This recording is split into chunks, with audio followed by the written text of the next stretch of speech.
Medina থেকে বদরে যাওয়ার পথে মধ্যখানে পড়েছে বীরে শিফা। বীরে শিফা অর্থ হচ্ছে, বীর অর্থ হচ্ছে কূপ, এবং শিফা অর্থ হচ্ছে সুস্থতা, সুস্থতার কূপ।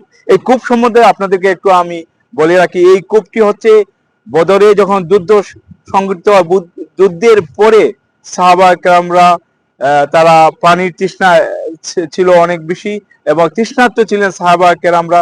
তখন তারা রসুল করিম সাল্লাল্লাহু আলাইহি সাল্লামকে বলেছিলেন যে, রসুল করিম সাল্লাল্লাহু, আমাদের অনেক তৃষ্ণা, তো আমরা তখন এই কূপের সন্ধান পাওয়া যায়, এবং এই কূপটি ছিল পানি অনেক নিচে ছিল, এবং পানি ছিল লবণাক্ত, এবং পানিটি স্বচ্ছ ছিল না।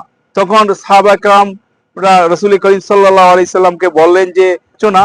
তখন রসুল করিম সাল্লাল্লাহু আলাইহি সাল্লাম তার থুতু মোবারক এই কূপে দিলেন, এবং এই কূপের পানি অনেক নিচে ছিল, এই কূপের পানি উপরে চলে আসে, এবং সাহাবা কেরামরা পান করেন, রসুল করিম সাল্লাল্লাহু আলাইহি সাল্লাম পান করেন, সবাই পান করেন।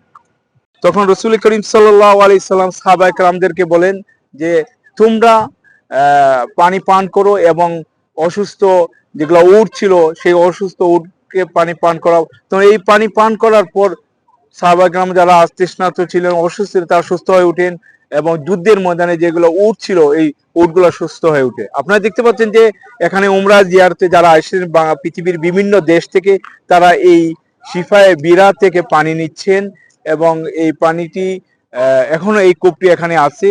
আপনারা দেখতে পাচ্ছেন যে এই কূপটি, এই হচ্ছে বীরে শিফা। আপনারা দেখতে পাচ্ছেন হাজিগণ বা উমরাতে যারা এসেছেন, এখন তো উমরার সময়, উমরার যারা জিয়ারতে এসেছেন তারা দেখছেন